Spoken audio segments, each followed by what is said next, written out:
ナモタッサーバガワットアラハトサンマサンブタッサナモタッサーバガワットアラハトサンマサンブタッサ세상에 존귀하신 님, 거룩하신 님, 올바로 원만히 깨달으신 님, 부처님께 예경하나이다.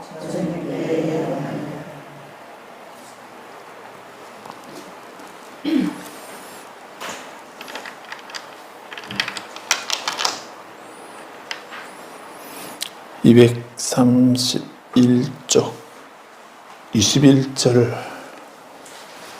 풍대에 대해서, 바람의 세계 풍대에 대해서 말씀합니다.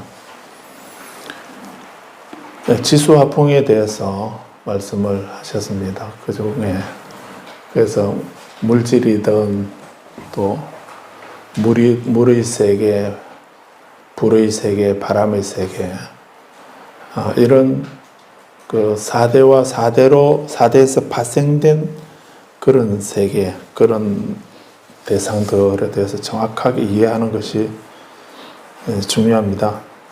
그래서 이제 지수화풍 4대 가운데 21절에는 이제 바람의 세계에 대해서 설명을 합니다. 한 번 더 보면, 그래서 이렇게 4대가 어떤 것인가 라고 하는 것에 대해서 이제 그 바른 명확한 인식이 있어야 그 다음 단계가 수행이 되는 겁니다. 그래서 둘둘 뭉쳐가지고 뭐 한꺼번에 이렇게 적당히 읽고 넘어가고 이렇게 하게 되면, 그렇게 이해하게 되면 수행에 진전이 없는 것입니다. 자, 그래서 수행을 하나하나는 다 중요하긴 한데, 그런 수행이 온전하게 되도록 하기 위해서는 그 개념이나 또 그 의미를 정확하게 파악하는 것이 그 지혜가 바탕이 되어야 되는 것입니다. 그래서 21절에 바람의 세계를 말씀하는데, 읽어보겠습니다. 바람의 세계는 어떤 것인가? 바람의 세계는 똑같이 그 몸 안의 바람의 세계가 있고 몸 밖의 바람의 세계가 있다, 이런 말씀하죠. 몸 안의 바람의 세계는 어떤 것인가? 우리 내부에 있는, 우리 몸 안에 있는 각각의 기체나 그 기체적인 것, 그것에서 발생된 것, 예를 들어서 상방으로 부는 바람, 하방으로 부는 바람, 창자에서 부는 바람, 또 위에서 부는 바람, 사지로 부는 바람, 그리고 날숨과 들숨, 그리고 기타의 각각의 기체나 기체적인 것, 그것에서 발생된 것은 모두 몸 안의 바람의 세계다. 그래서 바람은 운동성을 말하는 겁니다. 기체라고 이렇게 했죠. 기체나 기체적인 것, 이렇게 말했는데, 그래서 뭐 가장 대표적인 것은 이제 날숨 들숨이죠. 날숨 들숨인데, 그 날숨 들숨뿐만 아니라 우리 몸에 바람이 있어야, 이 풍대가 있어야 이제 그 혈액이 순행을 한다든지, 또 우리가 먹은 음식을 먹게 되면 그 음식에 있는 영양소를 우리 각 신체 각 부분에 필요한 영양소를 보내주고 이렇게 하게 되죠. 그렇게 보내줘야만 되는 건데, 그렇게 보내주는, 그렇게 흘러가도록 그 혈관을 통해서 또 그 신경세포, 신경조직을 통해서 뭐 근육을 통해서 이래저래 그런 영양소들이 각 부분에 전달되고, 또 필요 없는 그 노폐물들, 이런 거는 또 그 뭐 방광이나 장기 기관으로 이렇게 옮겨서 또 몸 밖으로 배출하기도 하고, 또 호흡을 통해서 또는 음식을 먹으면서 이렇게 또 우리 필요한 영양소로 에너지를 또 받아들여야 됩니다. 그렇게 받아들이는 것이, 그게 이 풍대가 제대로 역할을 안 하게 되면 이게 운반이 안 되게 되고, 그 필요한 영양소가 공급도 안 되고 또 있는 노폐물을 배출을 못하게 되면 그래서 그렇게 하게 되면 당연히 병이 생기게 되죠. 정상적인 그 활동을 못하지 않습니까? 그래서 이렇게 지수화풍이라고 하는 것은 이건 들숨 날숨 이런 것은 그 정신 영역이 아니죠. 생각이 아니죠. 이건 물질의 세계입니다. 4대는 물질의 세계로 말하죠. 그 숨 쉬는 것도 공기도 물질인 겁니다. 이 정신 영역이 아니고 물질의 세계입니다.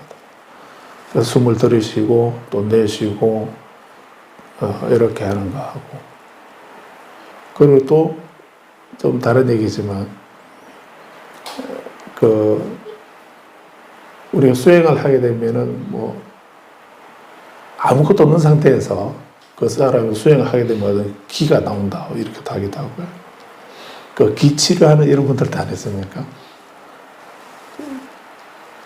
그 본인은 뭐 기 치료하는 사람들 뭐 어떤 뜨거운 열기를 방사를 하고 그래서 그 열기로 상대방이 있는 그런 나쁜 기운을 뽑아내기도 하고 또 좋은 기운을 넣어준다고도 하고 이렇게 하는데, 저처럼 감각이 둔한 사람은 지금 들어오는지 나가는지 모르거든요.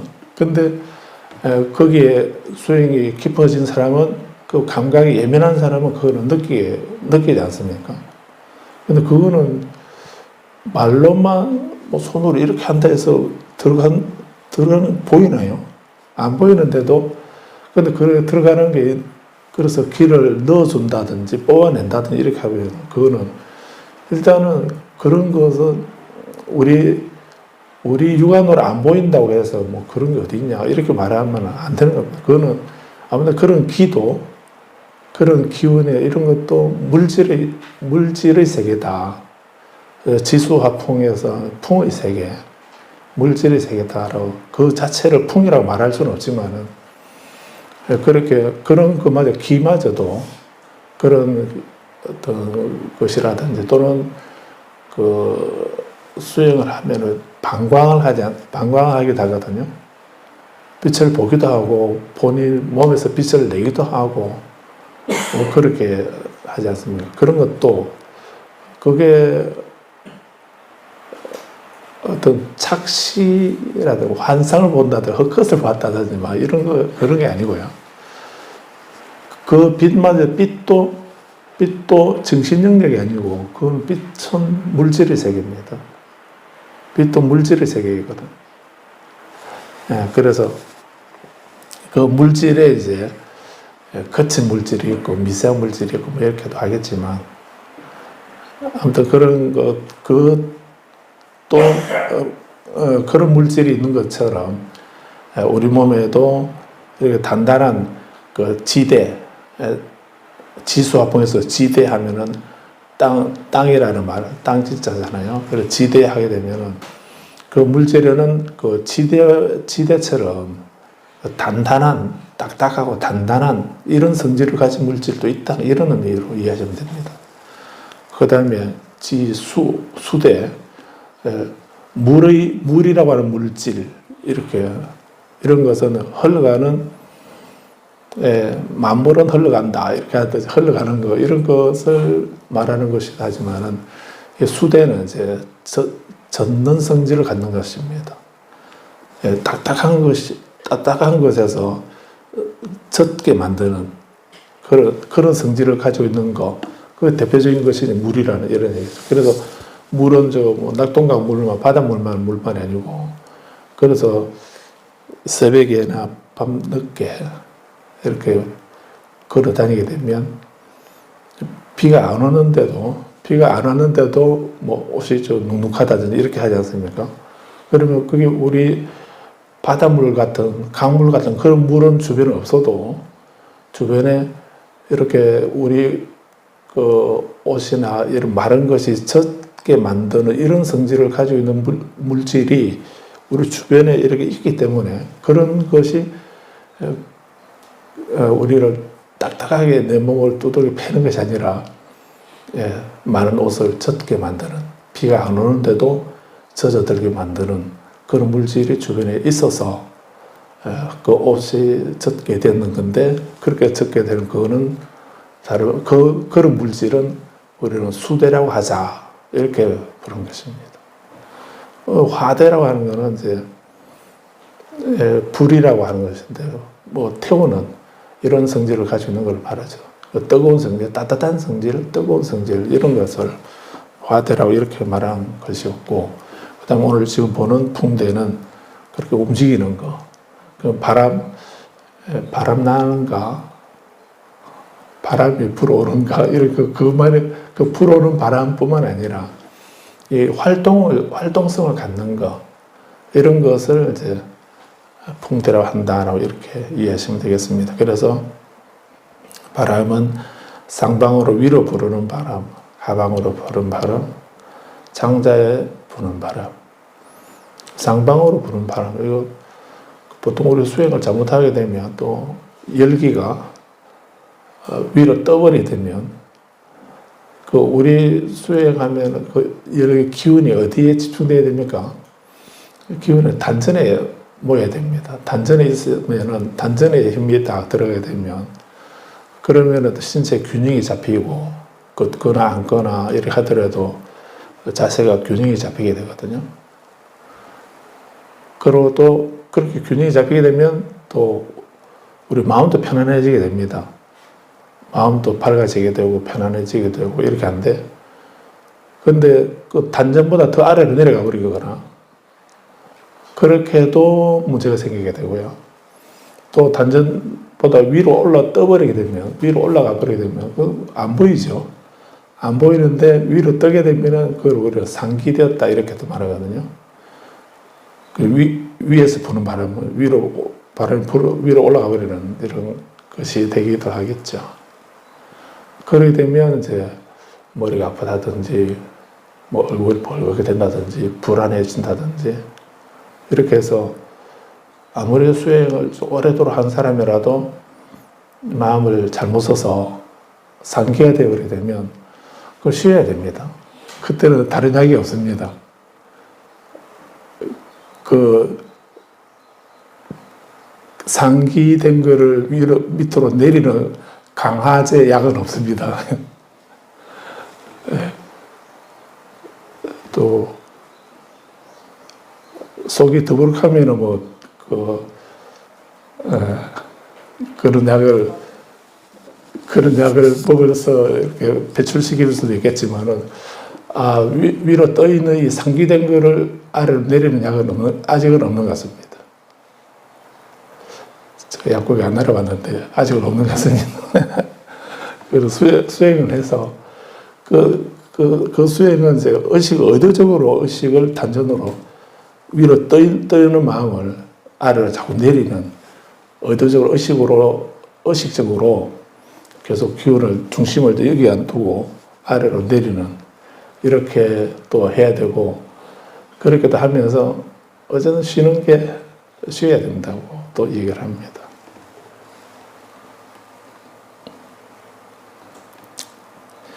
그래서 바람이라는 것이 그렇게 이렇게 위에 부는 바람, 사지로 부는 바람, 날숨, 들숨, 기타 각 기체적인 것, 그것에서 발생된 모든 것, 이런 것은 모두 몸 안의 바람의 세계다라고 이렇게 했습니다. 그래서 우리 몸 안에도 바람이 있고, 그래서 이 바람이 정지되어 버리게 되면, 그러면은 이제 숨도 못 쉬는 거죠. 숨도 들어온 숨이 안 나가든가 나갔던 숨이 안 들어오거나, 아니면은 그 혈액 순환이 안 된다든지, 뭐 이렇게 또 우리 장기 기관이 멈춰버리게 되면 이 풍대가 정지돼 버리거나 없어져 버리게 되면 우리는 죽는 겁니다. 살 수 없는 거죠.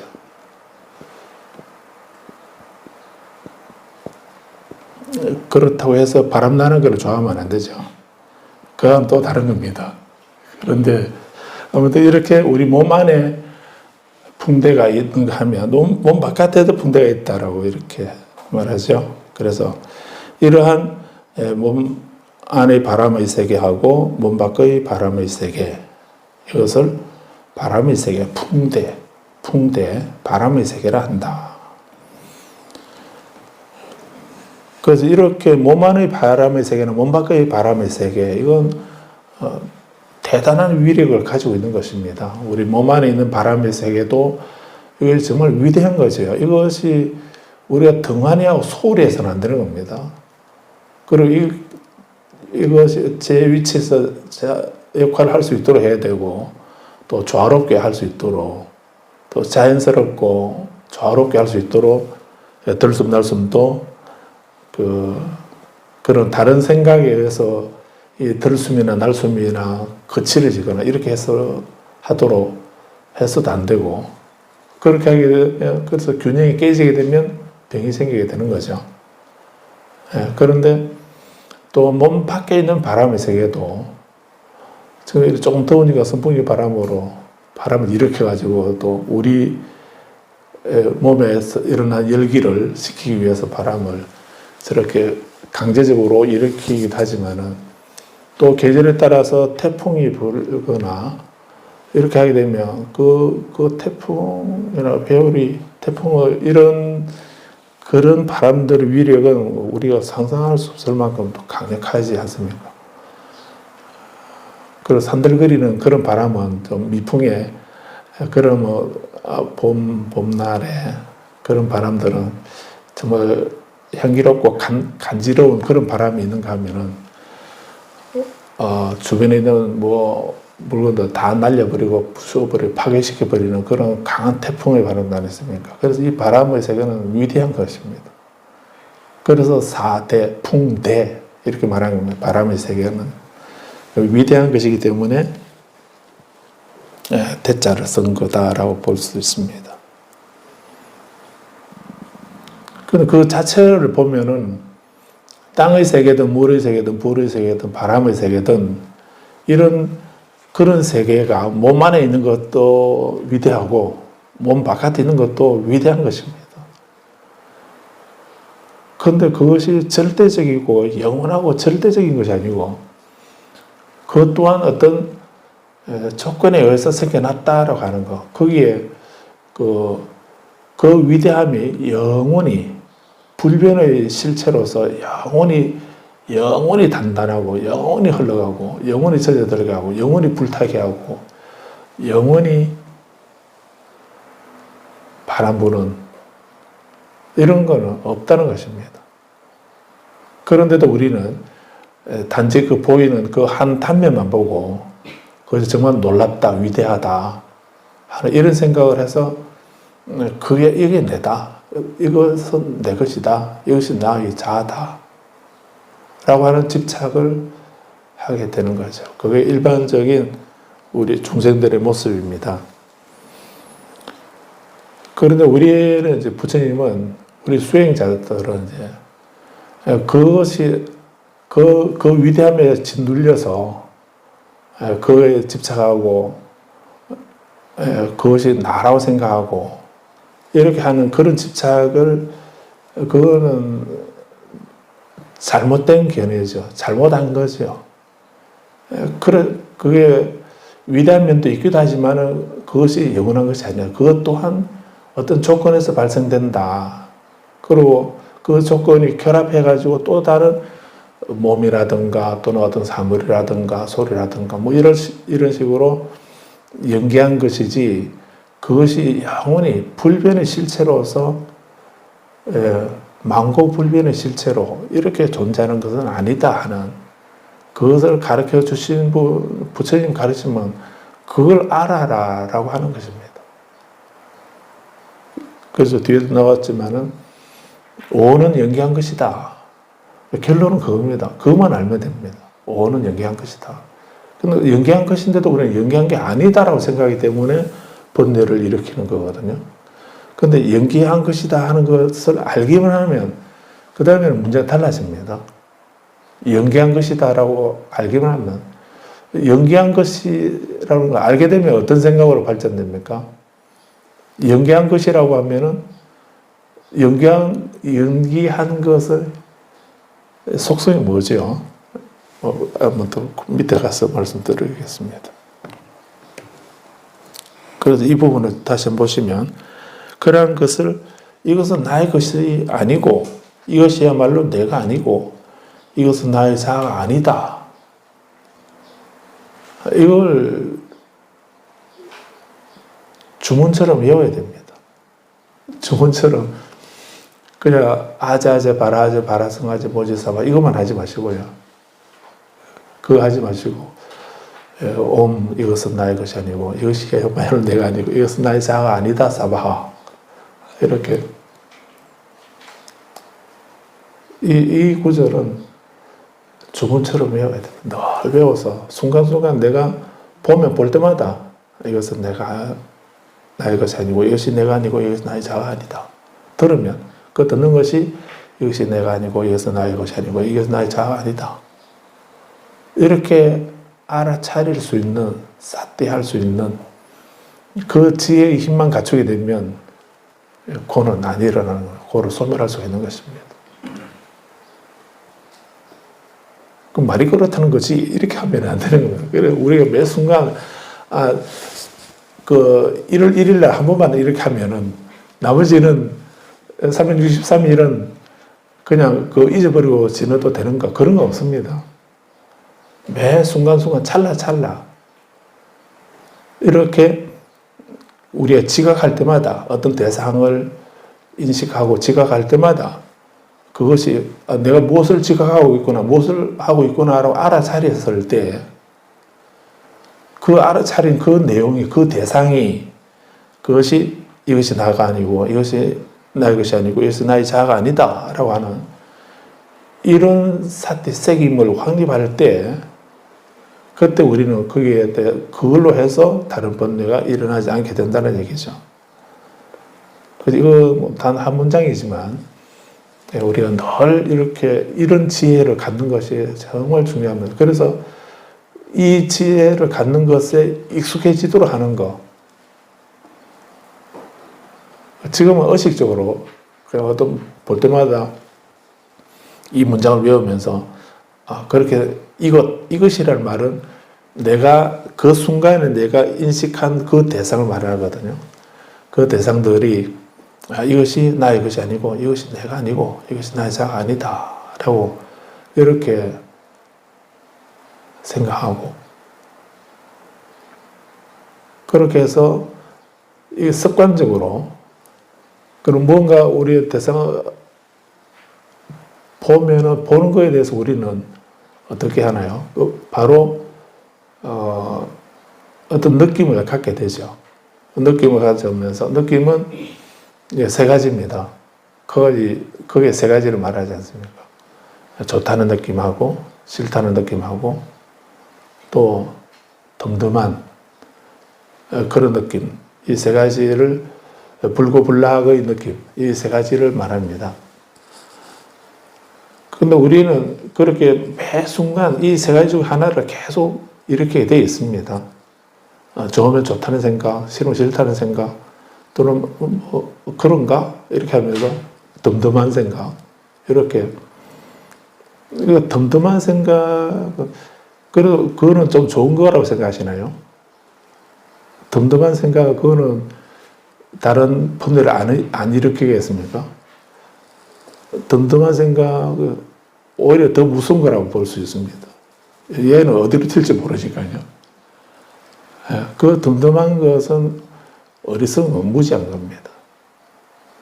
무지하기 때문에 그렇게 지금 그 순간에는 어느 쪽도 선택 안 하지만은 하나만 거기서 하나만 조금만 더 보태지면은 바로 화를 내든지 바로 집착하든지 그래서 처음부터 집착하는 것보다 더 강한 집착을 할 수가 있거든요. 그 하나 더 보태졌지 않습니까?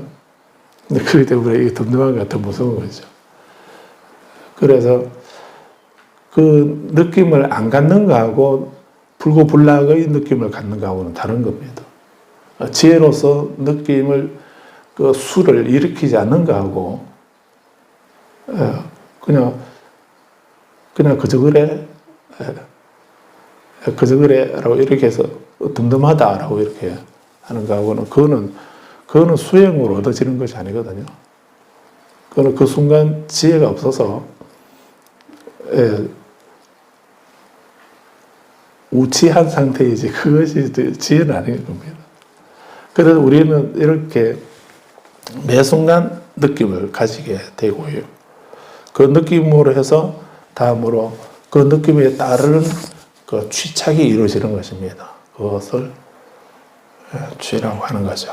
그래서 이와 같이 232페이지에 이와 같이 있는 그대로 올바른 지혜로 보아야 된다. 올바른 지혜로 본다는 거.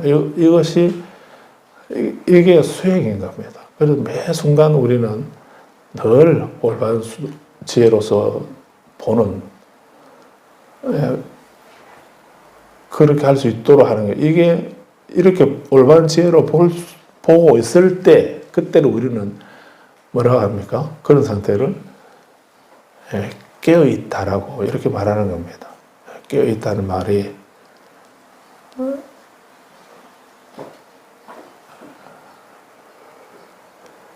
근데 커피를 마시거나 카페인이 든 거 이런 걸 드시게 되면 밤에 잠이 안 오고 그냥 몸은 누워 있는데 눈만 물덩물 떠가지고 그냥 이렇게 까만 허공을 응시하면서 그렇게 지내고 있을 때 있죠. 그럴 때 우리 깨어있다 그럽니까? 그 깨어있어도 깨어있는 게 아니죠. 몸은 피곤한데 잠은 안 오고 이렇게 하면서 그 밤을 지새우고 이렇게 하게 되면 새벽에 보면은 이렇게 올바른 지혜로서 보게 되면 올바른 지혜로 보게 되면 우리 어떤 현상이 일어납니까? 부처님이 말씀하시기를 올바른 지혜로서 보면은 잘 잔다 했습니다. 잘 자고 잘 일어난다, 잘 깨어난다 이렇게 했습니다. 그 올바른 지혜로 안 보게 되면 몸은 누워 있는데 그냥 그런 고민을 많이 하거나 걱정을 많이 하거나 카페인이 든 거를 많이 마셨거나 이렇게 하게 되면 잠이 안 올 때 그때는 몸은 피곤해서 정말 자고 싶은데 눈이 안 감겨지죠. 억지로 눈 감고 있어도 뭐 잠자는 것도 아니고 깨있는 것도 아니고 그렇게 밤을 지새우게 되면 아침이 되면 어떻겠습니까? 머리는 깨어져 나가는 것 같고 눈은 벌겋게 되어 있고 마음은 더 답답하고 뭐 이렇게 되지 않습니까? 그거는 그런 상태로 우리는 깨어있다라고 말하지 않지 않습니까? 그래서 올바른 지혜로 보아야 하는 이유가 그러게 되면 이것이 내 것이 아니고 이것이 내가 아니고 이것이 나의 자아가 아니다라고 이렇게 지혜롭게 보는 순간 거기에 대해서 어떤 다른 번뇌가 일어나지 않지 않습니까? 저거 내 거 아닌데 저 좀 가졌으면 좋겠다 하는 그런 애착이나 그런 집착의 마음도 안 일어나게 되고 내 거 아닌데 이 생각하게 되면 내 거 아니라 생각하게 되면 저것이 연기하고 무상하고 고이고 무하다라는 생각하게 되면 거기에 대한 집착이 일어나겠습니까? 안 일어나지 않나요? 또 그것이 연기한 거다라고 하는 걸 아는 순간 그렇게 지혜로 보게 되면 그에 대해서 분노하는 밀쳐내는 이런 생각 안 일어나는 겁니다. 근데 그게 내 것이고 나이고 나의 자아다라는 이런 생각, 그런 기준, 그런 집착이나 그런 기준을 가지기 때문에 불자님은 정성껏 그래도 힘들게 일어나셔가지고 음식을 준비해서 드렸는데 그 반찬 투정하거나 타박을 하면은 어떻던가요? 한 대 치고받고 싶어 이런 생각이 안 들던가요? 근데 왜 그러겠습니까? 그건 본인이 바라는 기준하고 달랐기 때문에 내가 원하는 것이 아니다라고 하는 이런 그런 본인 기준, 이것이 나고 나의 자아다라고 하는 내 것이다라고 하는 그런 기준을 가지고 비춰보니까 맞을 리가 있습니까? 어쩌다 맞을 때도 있겠지만 맞을 때가 있으면 집착하고 웬일이냐라고 이렇게 집착하게 될 거고요. 안 맞으면은 뭐 이런 거를 가져왔냐라고 또 이렇게 투정을 부리게 되는 거죠. 그래서 우리 수행이라는 게 다른 게 없습니다. 이렇게 올바른 지혜로서 보는, 여기에 익숙해지게 되면 그 다음에는 그 번뇌를 없애게 되고, 있던 번뇌 없앨 수 있고 번뇌가 안 생겨날 수 있게 되는, 그 번뇌가 안 일어난 상태가 어떤 상태입니까? 어떤 번뇌도 없어지고 안 일어난 상태가 어떤 상태죠? 그런 상태를 우리는 열반이라 하지 않습니까? 그 열반이라는 상태가 다른 특별한 상태, 다른 경지가 아니고, 그런 번뇌가 안 일어나고 일어난 번뇌 없어져 버리고, 그리고 미래의 번뇌가 안 일어나는 그런 상태 아닌가요? 그 일체의 고가 사라진 상태다라고 이렇게 말하는 이유도 그겠습니다. 그래서 이와 같이 있는 그대로 올바른 지혜로 보아야 합니다. 이 말씀 아주 중요합니다. 이 수행의 핵심입니다.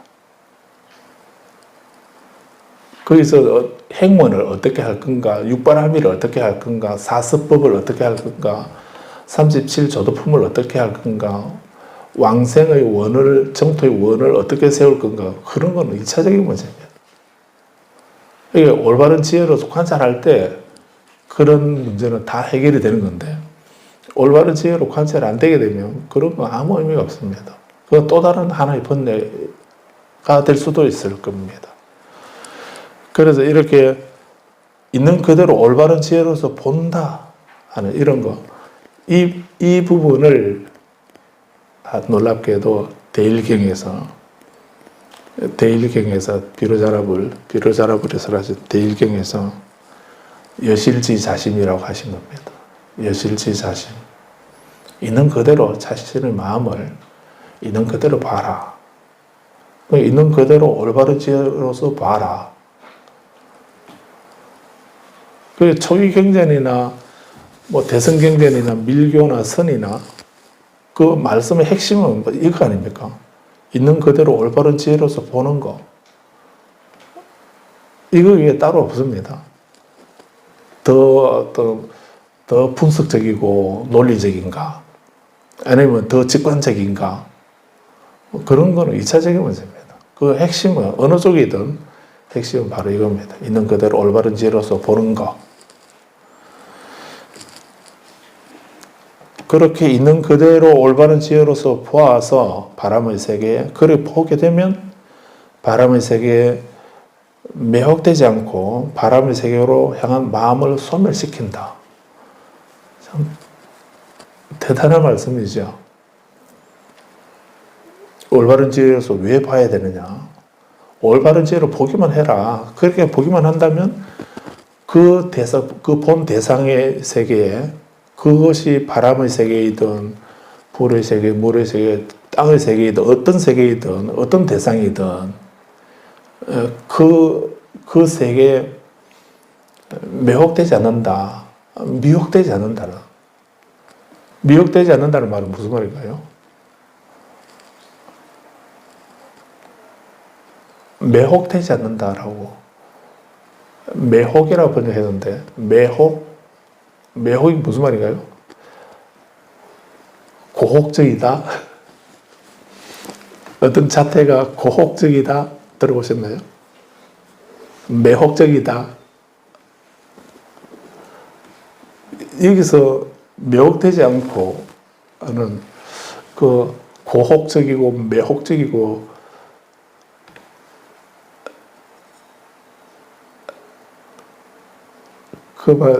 매혹적이다 하는 말을 울산말을 조금 바꾸면 야사시하다 이런 말이랑 비슷한 겁니까?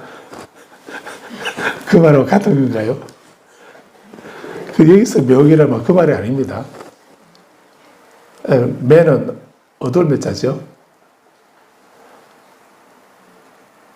어둡다는 말은. 매혹하다는 이 말이 어둡다는 말이거든요. 밝은 것이 아니고 미혹하다는 이런 의미가 담겨 있기 때문에 그 매혹되지 않는다, 미혹하지 않는다, 헷갈리지 않고 어둡지 않다, 그런 의미로 그래서 그 세계에 매혹되지 않는다 또는 미혹되지 않는다, 헷갈리지 않는다. 왜냐하면 있는 그대로 알기 때문에 그것이 그 세계가 아무리 위대하고 대단하고 하는 그런 능력을 가지고 있는 것이라 하더라도, 그런데 그게 무상한 거라면, 영계한 거라면, 그게 내 게 아니고 그게 나의 자아가 아니고 나가 아니다는 생각만 하게 되면 아무리 뭐 아름답고 우아하고 크고 자그마하고 이렇게 한다 하더라도 그에 대해서 집착하는 마음 안 가지겠죠. 또 아무리 저쪽에서 뭐 무섭게 대하고 이렇게 하더라도 그거 내 거 아니다는, 나가 아니다는 이런 생각하게 되면 거기에 대해서 두려워하라. 그러니까 내가 잘못한 게 없으면 저쪽에서 아무리 위협을 하고 폭력을 하고 이렇게 하더라도 거기에 대해서 화내거나 이렇게 하지 않을 수가 있지 않나요? 그래서 이렇게 올바른 지혜로서 보게 되면 매혹되지 않는다 또는 미혹되지 않는다. 그리고 그 세계를 향한 마음을 소멸시킬 수가 있다.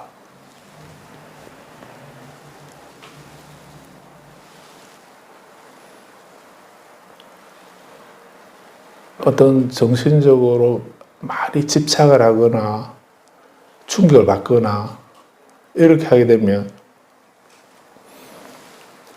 그런 사람들은 그 마음을 없애도록 하려면은 뭐 여러 방법이 있기도 하겠지만은 일반적으로 어떻게 하나요? 하면은 그쪽에 가서 나 이런데요 하고 이렇게 말하면은 의사는 약을 처방해 주죠. 그 약은 어떤 약이든가요? 주로 보면은 제우지요.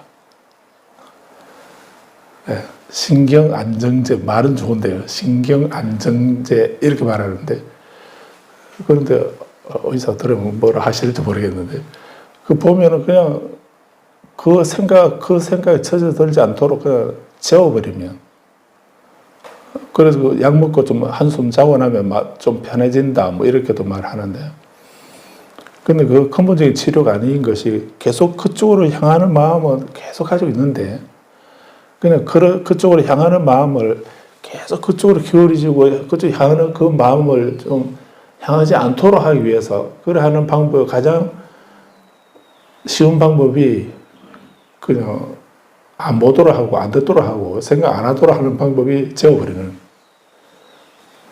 그러면 일단은 그 잠자는 그 시간 동안은 향하지 않을 거니까.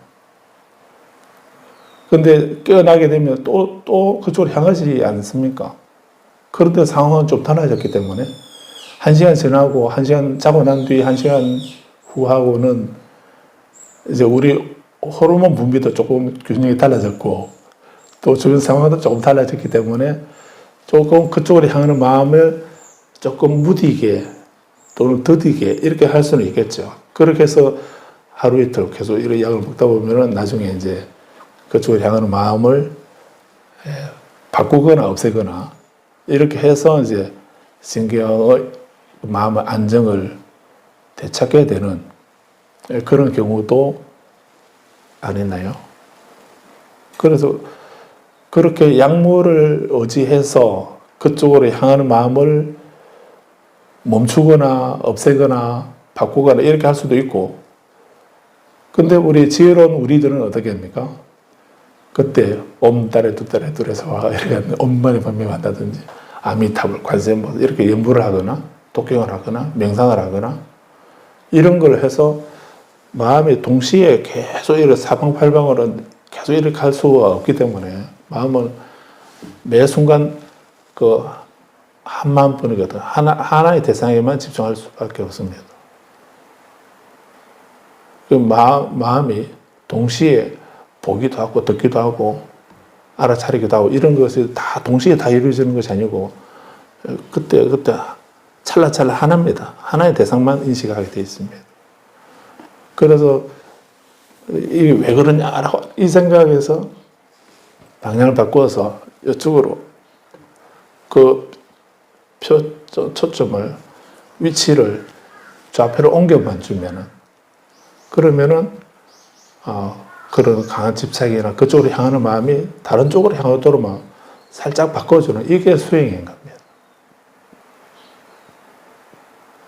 그래서 부처님이 오셔서 내 불안한 내 마음을 편안하게 해주시고 이렇게도 하시겠지만, 근데 우리가 연보를 하면은 이쪽으로 원망하고 집착하던 그 마음을 그쪽으로 향한 그 마음을 부처님 쪽으로 딱 바꿔버리게 되면 이쪽 마음은 과거의 마음이 되어버리는 겁니다. 이게 늘 존재하는 것이 아니고 연기한 것이고 찰나생 찰나멸이기 때문에 여기서 이쪽으로만 그 위치를 방향을 바꿔버리게 되면 그 이전의 마음은 과거의 마음이 되어버리는 겁니다. 없어져 버리는 겁니다. 또 가만히 있다가 또 시계 추가 돌아서 이쪽으로 오게 되면 또 생기고 이렇게 하는 것이 아니고 얘가 늘 있어서 그 마음이 유지되는 것이 아니고 그 우리의 좋은 마음이든 나쁜 마음이든 그거는 찰나생 찰나멸이다라고 이렇게 아셔야 됩니다. 찰나가 생깁니다.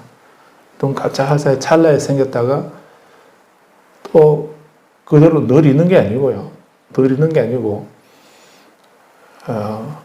찰나가 없어져 버린다는 이런 성질을 가지고 있습니다. 마음이라는 게.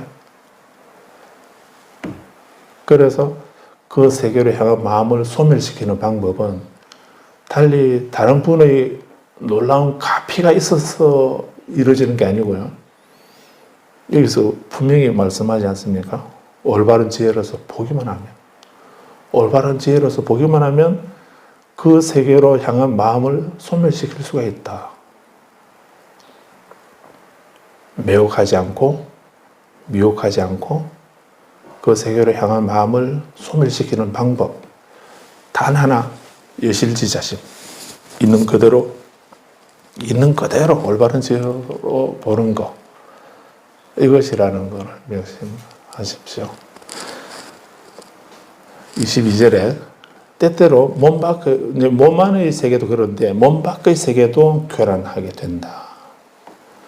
몸 밖의 바람의 세계가 교란되게 되면 그때 그 바람은 힘이 얼마나 센가? 마을을 휩쓸어버린다. 도시를 휩쓸어버리고 도성을 휩쓸어버리고 지방을 휩쓸어버리고 나라를 휩쓸어버린다. 종려나무 잎사귀나 부채로 바람을 구하는 폭염기의 마지막 달에는 초가지붕의 물바지에 있는 지푸라기조차 흔들리지 않는다. 벗들이여, 몸 밖의 바람의 세계는 위대하지만 몸 밖의 세계는 지수화풍, 이 바깥의 4대는 꼭 명심하십시오. 이것은 위대하지만은 무사한 것임을 알 수 있다. 그 위대하다고 하는 그 위대함에 짓눌려서 그 외경이라고 그럽니다. 외경. 이 몸 밖의 세계에 대한 그 위대함에 짓눌려서 두려워하는 마음, 공포에 떠는 마음, 그러면서 공경하는 마음. 그거는 그냥 좋은 마음으로 공경하는 것이라기보다도 겁이 나서 무서워서 공경하는. 그래서 인도에서 이제 그 바라문 종교하고 사문 사상 이렇게 있었는데, 이 바라문 종교를 다른 말로 베다 종교라고 이렇게 합니다. 베다 종교라고 하는데, 이 바라문 종교의 성서가 이제 베다 경전인데, 그 베다 경전을 보면은 그 인도 아리안족, 인도 지금 있는 종족들 아리안족들인데, 그 이전에는 이제 드라비다족, 문다족이라든가 이런 종족들이 인도 토착 원주민들입니다. 그 토착 원주민들은 키도 작고 또 피부도 까무잡잡하고 코도 납작하다고 뭐 이렇게 그런 특징을 가지고 있다고 하고 지금도 남아있다면 소수이긴 하지만 남아있다고 그럽니다. 근데 인도인들 보면은 지금도 그 첸나이인가? 첸나이라다가 중인도, 남인도 이쪽으로 가보면요. 그쪽에 보면은 그 사람들은 또 인도 서부 쪽에 펀잡 지방 그쪽에 사람들 보면 진짜 되게 큽니다. 되게 아주 몸도 크고 피부색도 밝고 키도 크고 뭐 이러거든요. 그래서 인도 다양한 민족들이 살고 있구나 하는 걸 알 수가 있는데, 근데 이제 이 아리안족도 그런 덩치 크고 이런 사람들은 이제 그 아리안족이라 이렇게 할 수도 있습니다. 근데 그분들이 이제 원래는 유목민들이었거든요. 유목민들이었는데 이제 이렇게 인도로 들어와서 그 펀잡 서인도 이쪽으로 해서 인도로 들어와서 정착을 하게 됐는데, 근데 이분들이 원래는 그 무속 그 샤머니즘 이 종교를 가지고 있는 사람들입니다. 그래서 이제 아리안족들이 인도에 들어와서 보니까 그 사막지대 초원을 그 풀을 따라서 초원을 찾아다니면서 살아가는 그런 유목민들이 그 인도로 들어와서 그 풍족하고 풍요롭고 광활한 대지 그것을 보고서 그래서 그 인도의 그 광활하고 장엄한 그 대지 그 자연을 보고서 그 아름다움에 대해서 아름답고 장엄한 것에 대해서 찬탄도 하지만은 또 뭐 태풍이 분다든가 뭐 기온이 가뭄이 든다든가 뭐 이렇게 하면서 또 그런 어떤 자연의 위력 그런 걸 보면서 그 자연에 대해서 두려움을 느끼는, 그 자연에 대해서 그 두려움을 가지면서 또 그런 그 자연의 그런 일 대해서 어떤 보호받고 싶어하는 그런 마음이 당연히 생기겠죠.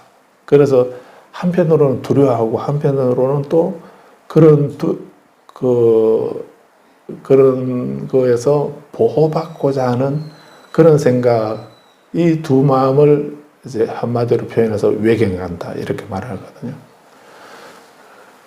그래서 하늘에는 창공의 신이 있고 태양의 신이 있고 달의 신이 있고 나무의 신이 있고 물의 신이 있고 땅에 대지의 신이 있고 모든 것에 그렇게 이게 위대하다 이런 말인 것처럼 모든 것에 그것을 주재하는 신이 있다라고 이렇게 생각한 겁니다. 그래서 그 베다, 특히 리그 베다라고 하는 이 베다 성전을 보면은 그 자연에 대한 그 찬탄문입니다.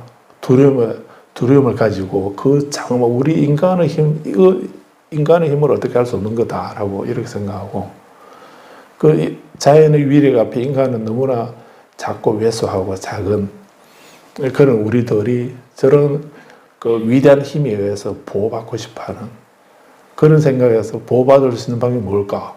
그래서 그 신을 그렇게 그 자연 두두물물에 신을 상징하고 그 신을 예찬하는 찬탄하는 노래를 부르는 거예요. 그럼 하면서 이렇게 사바하 하면서 이렇게 하는 게 그 자연의 신을 찬탄하는, 그 말만 해서 되겠습니까? 말만 할 수는 없다 싶어서 그 신은 뭘 원하지? 이런 생각을 해서 자기들이 준비할 수 있는 공물을 바치는 거예요. 그래서 어떤 데는 뭐 동물을 죽여서 제사를 지내기도 하고, 그렇게 해서 이제 제물을 바치고, 아까 우리 독경할 때 그 신들에게 제물을 바치는 인간의 자손들에게 뭐 이렇게 했던 그 제물이 아니고요. 제물입니다. 제물은 그런 물건이고요. 제물은 제사 지내는 물건들. 그 제물. 제물을 바치는 인간들에게 한테 제물이 아니고 제물. 그래서 어떤 그 신을 기쁘게 할 수 있는 어떻게 하면 저 시인이 감동을 하고 기쁨을 느끼고 나에게 은총을 내릴 수 있을까? 그렇게 그 신의 은총을 받을 수 있는 방법을 생각한 게 신을 찬탄하는 것, 찬송을 하는 거고, 그리고 제물을 바치는 거, 제물을 바치고, 이거 중간에 뭐가 좀 있어야 되겠다 싶어서 그 무용을 하는 거죠. 춤을 추는 거죠. 우리 그 무속인들도 막 이렇게 그 살풀이 하거나 우리 근데 재밌는 게 우리 스님들이 지키는 계에 삼위계에 보면 삼위들이 지키는 계 거기에 불가무창기, 불황관청이라는 이런 게 있습니다. 가무, 춤추거나 노래 부르고 하는 것을 본인이 해서도 안 되고 갈왕자, 불황관청 그럼 가서 구경도 하지 마라. 본인이 춤을 추거나 노래 부르지도 말고 그런 거 하는데 가서 보거나 듣지도 말라. 불황관청, 관 보는 것, 청 듣는 것. 이런 게가 30개 8관체계 중에도 그 하나 들어있죠.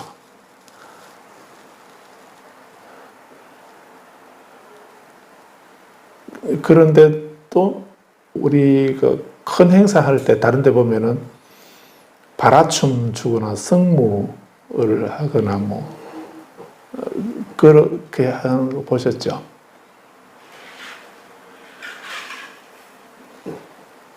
파라니 깎은 머리에 고이 접어 나빌레라. 그 영어로 어떻게 번역해야 되냐고 고민하고 이렇게 하는데 그게 성무 추는 그 모습을 보고서 적은 시 아닌가요? 근데 그걸 우리 성무라고 하고 우리말로는 성무라고 하고 영어 티베트에서는 라마 댄스라고 그럽니다. 그래서 우리는 그래도 고이제모 나빌레라 이렇게 그런 식으로 아주 정말 모시옷에다가 그렇게 사뿐사뿐 그렇게 춤을 추는 그런 성물을 그런 우아한 조용하고 우아한 그런 건데요.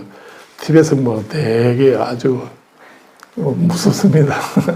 가면도 쓰고요.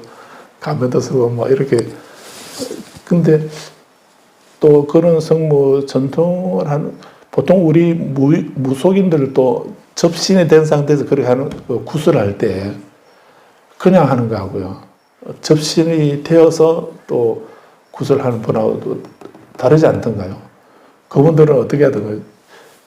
그 시퍼런 칼날 위에 막 올라가서 춤을 추고 이렇게 한다면서요. 그래도 안 베이고 안 그렇던가요? 불좀 실험하면 안 됩니다. 접신된 상태이기 때문에 그런 능력이 있게 되는데 그 접신 안 된 상태에서 올라가면 바로 베이죠. 그런데 그 라마댄스도 보면 그렇게 접신이 돼가지고 막 이렇게 춤을 추는 그런 전통 티베트 성무가 있습니다. 그런 것도 있기도 한데. 근데 부처님은 율장에서는 춤추거나 노래 부르지 마라 했는데, 그 나중에는 이제 오히려 적극적으로 또 이제 우리가 춤을 추고, 뭐 승무라든지 바라춤이라든지 뭐 이렇게 하기도 하고, 또 노래도 하죠. 우리도 노래도 하면서 이제 범패라는 이런 식으로 우리식으로 이제 노래를, 그건 불교식의 노래거든요.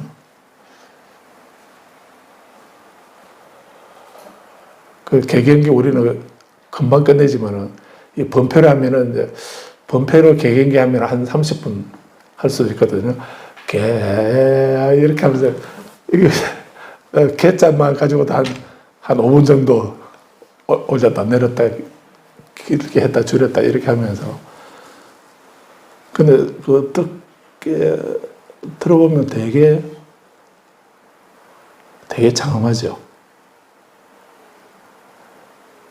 저도 개인적으로 처음에 출가하려고 생각했던 그 초발심이 언제였는가 초등학교 5학년 때입니다. 그때 제가 인생의 무상을 자각하고 그래서 제가 출가하려는 마음을 낸 게 아니고요. 원래 그래야 되는데 그게 아니고 그 부모님 따라서 절에 갔는데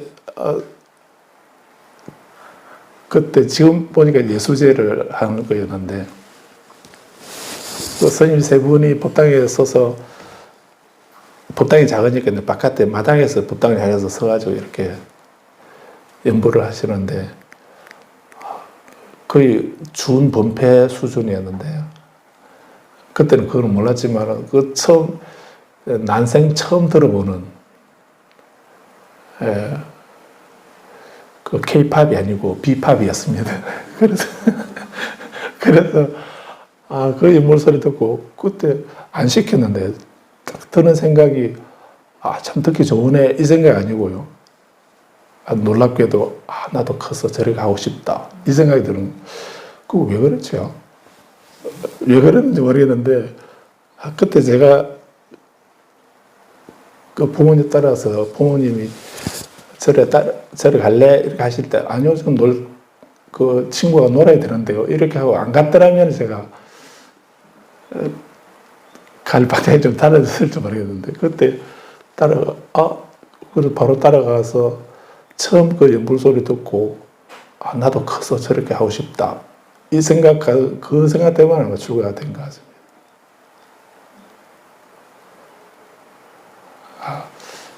초등학교 5학년 때. 그래서 아무튼 이렇게 부처님이 그 춤추거나 노래 부르지 말라고 하신 거하고 또 대승불교 쪽으로 오면서 그렇게 성무나 바라춤이나 라마 댄스나 이런 거 하게 된 거 이런 게 부처님 뜻을 거스르는 것은 아니거든요.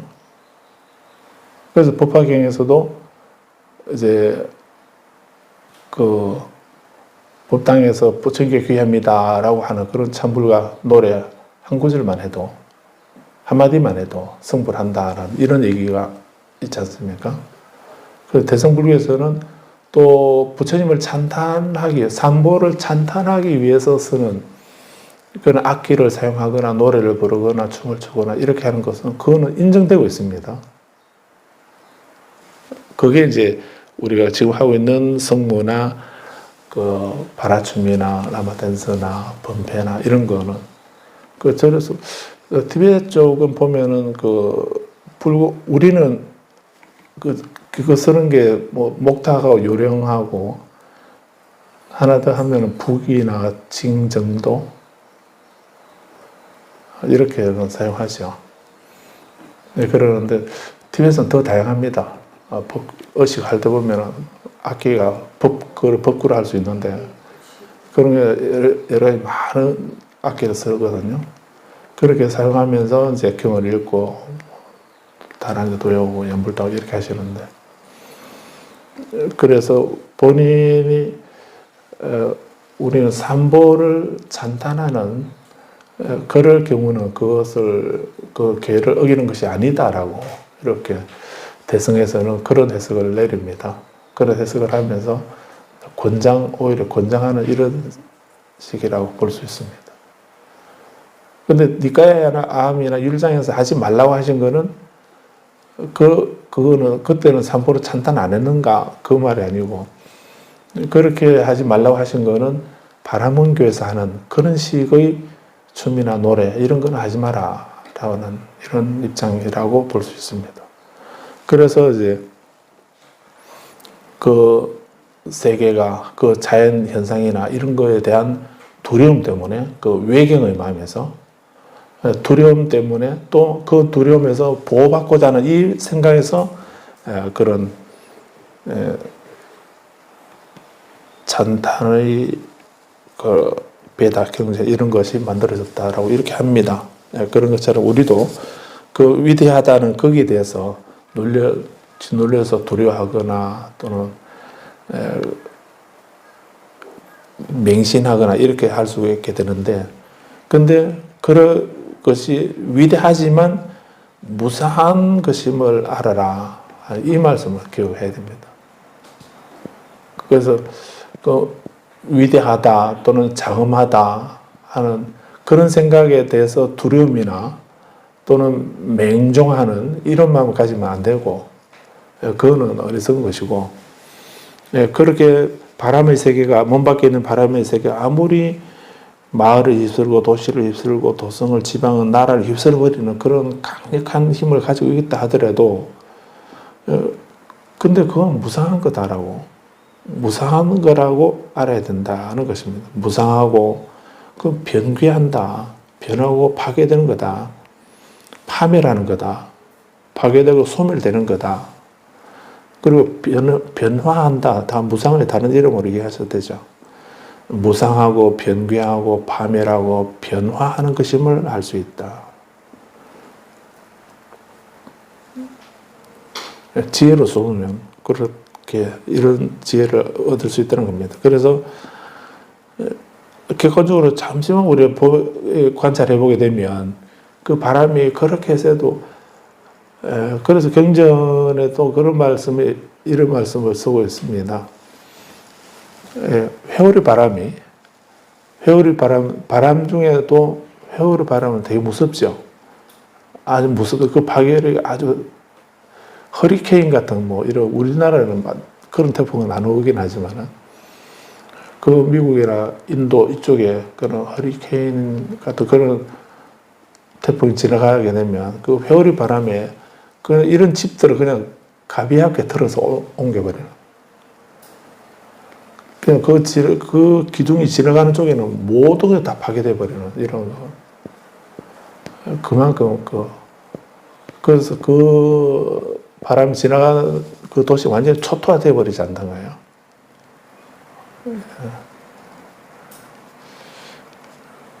근데 그 바람이 1년 내내 분다고 그러면은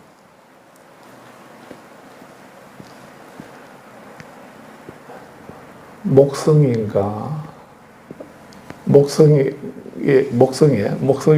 그 별나라에 거기에 회오리 바람이 불고 있는 거를 지금 우리도 볼 수가 있답니다.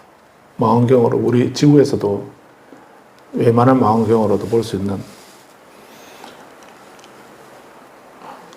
그 한 100년 전인가 그때부터 그 관찰을 해왔다 하는데, 그때는 회오리 바람에 3개가 있었는데 지금은 1개가 됐다든가, 그 회오리 바람 크기가 우리 지구 하나가 들어가도 될 만큼의 크기라면,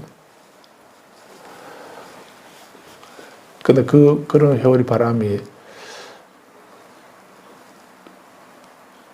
그 놀라운 게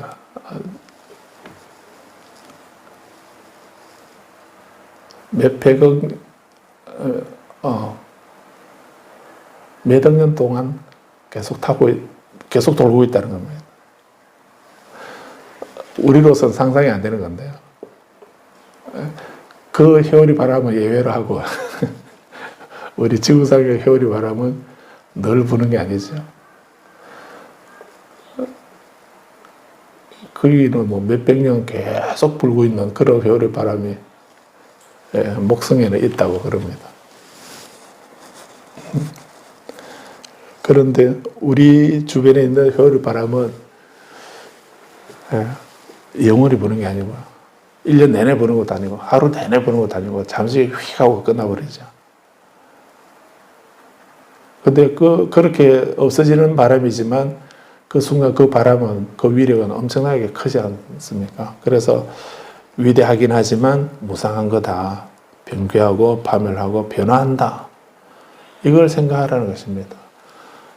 우리가 추락하는 이 바닥을 모르겠다라든지 바닥 없이 추락한다든지 추락하는데 날개가 없다라든지 뭐 이런 식으로 부정적으로만 생각하게 되면 우리 이 세상 못 삽니다. 그런데 그 일도 무상하다.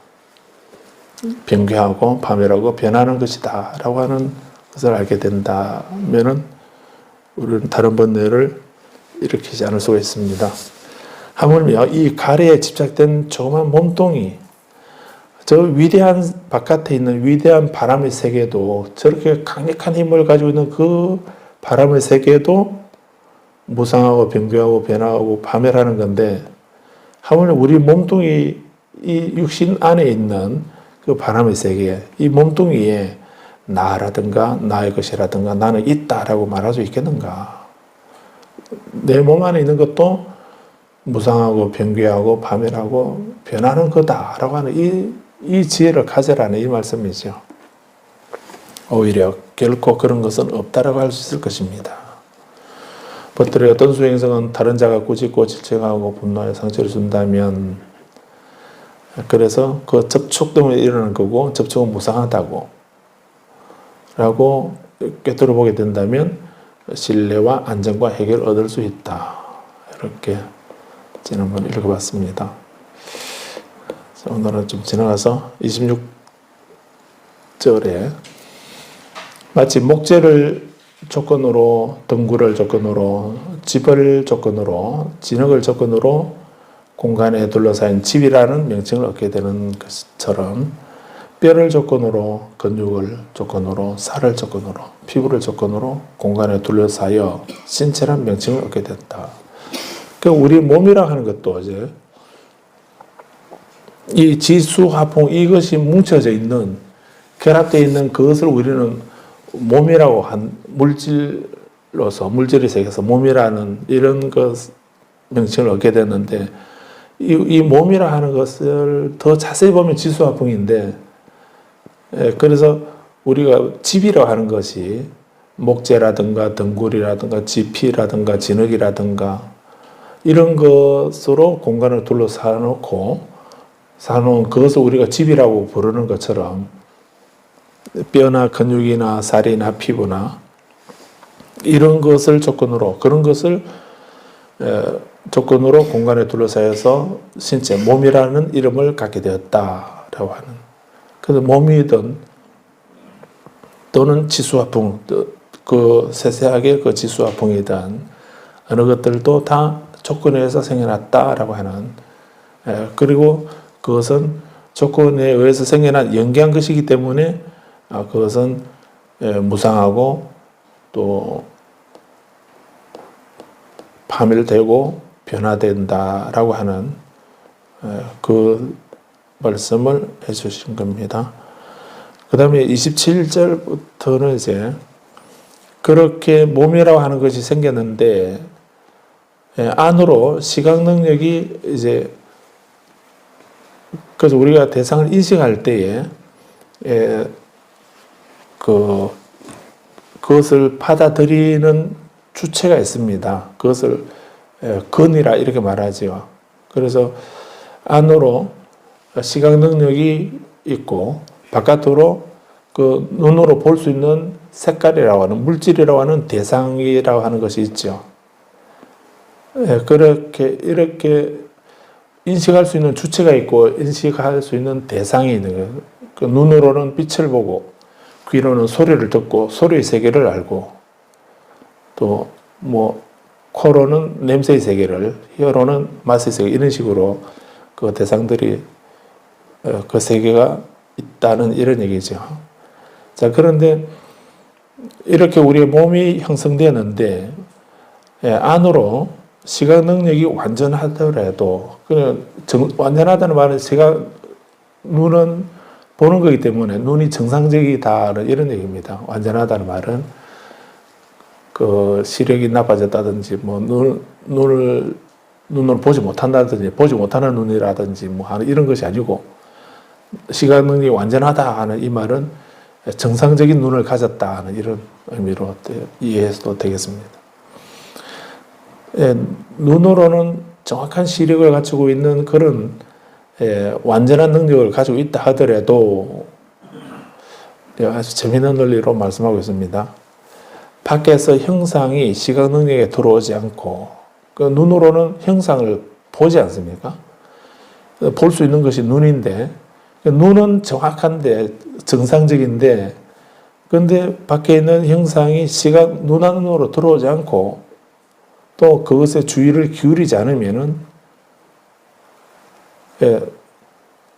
바깥에 있는 시각 영역이 눈 안으로 들어와야 되고요. 그다음에 그래서 내 눈이 있고 바깥에 시각 영역이 눈에 보인다 하더라도 그러면 우리는 다 이루어지는 것이 아니고 하나 더 뭐가 있어야 되나요? 그것에 주의를 기울이는 것은 우리 마음이 그 눈으로 가야 된다는 얘기죠. 그 마음이 눈에 있어야 되는 거예요. 눈은 물질적으로는 정확한 시력을 가지고 있는 떠 있고 정확한 그런 상태를 하더라도, 즉 완전하다 하더라도 밖에 있는 시각 영역이 들어오지 않고 또 두 번째 그것에 주의를 기울이지 않으면은 세 가지입니다. 이것을 삼사라고 그럽니다. 삼사, 세 가지 일. 세 가지라고 해서 삼사. 그래서 첫째, 시각 능력. 둘째, 형상이라고 하는 시각의 대상. 그 다음에 그 눈으로 본다라고 하는 그 주의력을 기울이는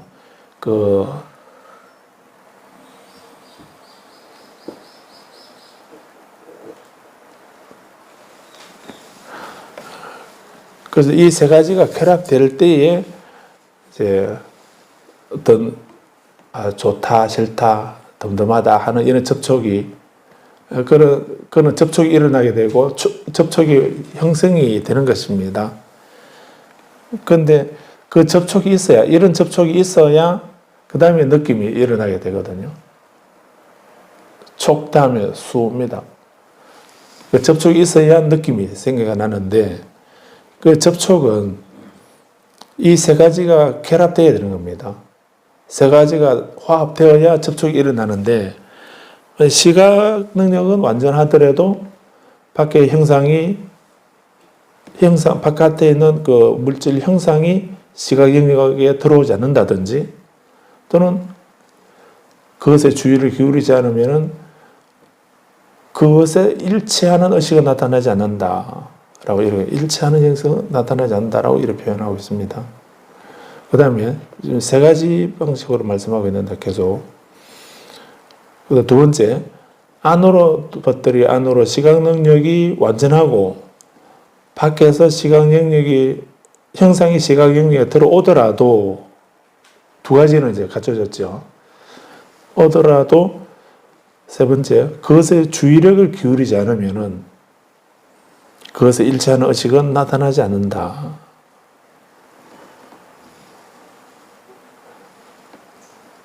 눈을 떠가 있는데도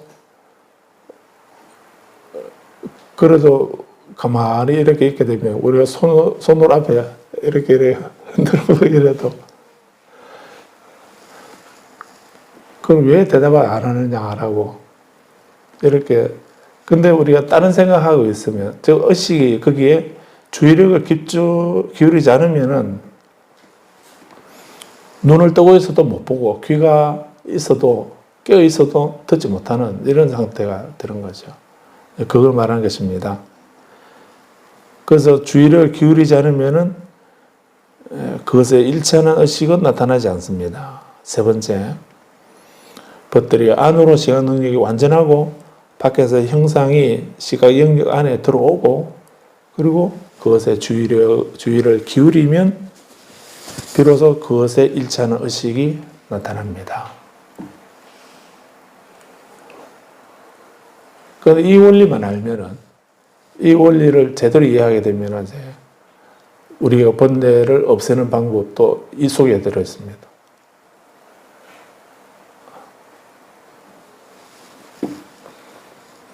이와 같은 상태에서 물질이라는 것은 물질의 집착다발에 포섭되고, 또 의식이라는 것은 의식의 집착다발에 포섭됩니다. 그는 이런 방식으로 참으로 이러한 것들은 5가지 존재의 집착다발에 포섭되고 집합되고 결합된다라고 잘 합니다. 아주 중요한 말씀 하시는데, 세존께서는 연기를 보는 자는 진리를 보고 진리를 보는 자는 연기를 본다라고 말씀하셨습니다. 이러한 5가지 집착다발은 연기된 것입니다. 이러한 5가지 집착다발, 오취온이라 하죠. 집착다발에 욕망하고 집착하고 경향을 갖고 탐착하는 것은 그 때문에 괴로움이 생겨나는 것입니다. 괴로움의 생성입니다. 그런데 이러한 5가지 집착다발에서 욕망과 탐욕을 제거하고 욕망과 탐욕을 버리는 것이 괴로움의 소멸입니다. 괴로움이 왜 생기는가? 어떻게 소멸하는가? 하는 것을 두 구절에서 바로 말씀하고 계시죠. 욕망과 탐욕을 제거하고 욕망과 탐욕을 버린다. 욕망과 탐욕을 어떻게 제거합니까? 뭘로 제거할 수 있나요? 욕망과 탐욕을? 왜 일어납니까? 어떻게 해서 일어나죠? 그 집착다발에 그것이 나고 내 것이고 나의 자아다라고 하는 그 생각으로, 그런 생각을 가지고 그 집착다발에 대해서, 그 대상에 대해서 욕망하고 집착하고 경향을 갖기 때문에 괴로움이 생겨나는 거죠. 고가 생겨난다는 얘기입니다.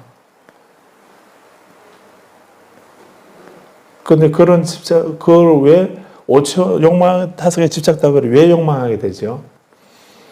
내 눈이 있고 바깥 형상이 있고 그것에 주의력을 기울이는 이 접촉 때문에, 이 접촉으로 해서 이제 그런 욕망이 일어난 거거든요. 그런데 눈을 보기는 하는데 그게 주의력을 내게 아니다 하는 생각을 가지고 주의력을 안 기울일 수도 있게 되겠죠.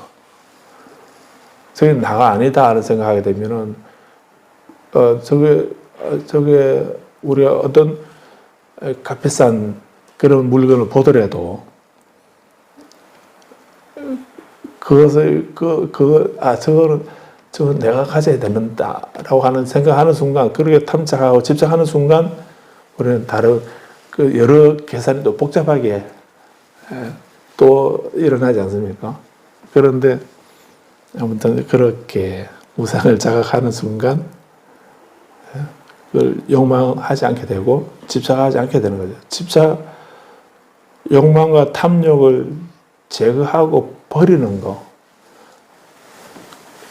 그런 한쪽에는 욕망하고 탐착하고 집착하는 걸 그대로 다 간직하고, 다른 건 몰라도 저거는 내가 가져야지, 이렇게 하고서 그러고서 부처님에게 세상의 모든 거는 다 제가 무상하고 괴롭고 무한 저 다 인정하고 그대로 하겠습니다. 그런데 저거 있죠, 저거는 제가 꼭 가져야 되겠습니다. 라고, 그리고 이걸 어떠로 해 주십시오. 라고 원만히 반명, 이렇게 하게 됩니다. 그러면 그게 고가 없어지겠습니까? 그래서 어떤 것도 예외 없이 그렇게 욕망과 탐욕을 제거해야 그 고가, 괴로움에 소멸되는 거지.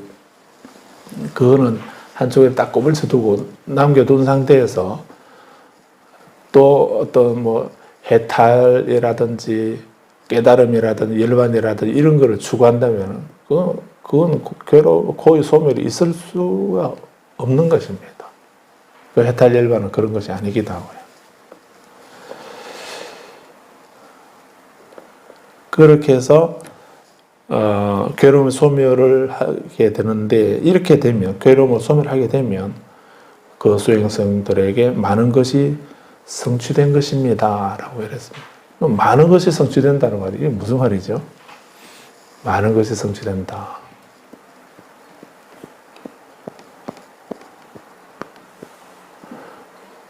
이 많은 것 속에는 해탈이라든지 깨달음이라든지 열반이라든지 청정한 삶이라든지 뭐 지복이라든지 이런 것이 다 포함되어 있는 얘기죠. 그런 궁극적인 이익이나 이런 것들이 어떻게 해서 얻어지는가, 그게 왜 생기는가, 코어가 왜 생기는가 하는 거.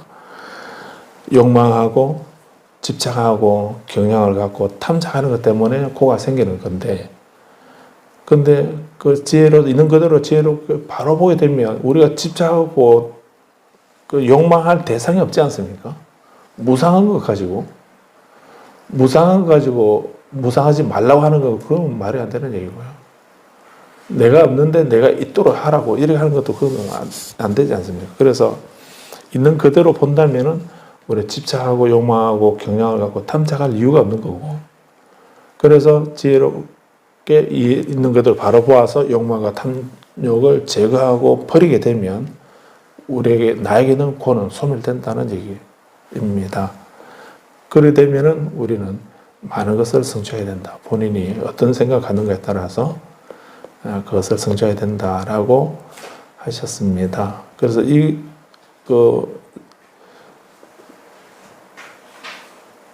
첫 번째 해당되는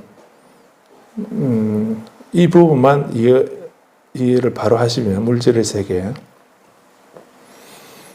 27절에서 말씀하는 시각 능력이 완전하더라도 이렇게 해서 이 물질에 대해서 말씀하는 이 부분만 이해되면은 그 다음에 29절에 청각 능력이 완전하더라도 다른 내용은 똑같습니다. 30절에서 후각 능력이 완전하더라도 31절에 미각 능력, 32절에 촉각 능력, 그 다음에 33절에 정신 능력이 완전하더라도 이렇게 말씀하죠. 그래서 28절만 정확하게 이해를 하시게 되면 나머지 그 성향 미촉법은 역부여시 이렇게 끝낼 수가 있어서 이렇게 끝내겠습니다. 수상행시 역부여시, 성향 미촉법은 역부여시로 끝내고 오늘 이렇게 상정유경은 모두 마치도록 하겠습니다. 다음 시간에 이제 10번째, 어떻게 고귀한 암과 범을 성취할 수 있을까? 고신과 범문의 작은 경이라고 하는 그 경전을 보도록 하겠습니다. 마치겠습니다.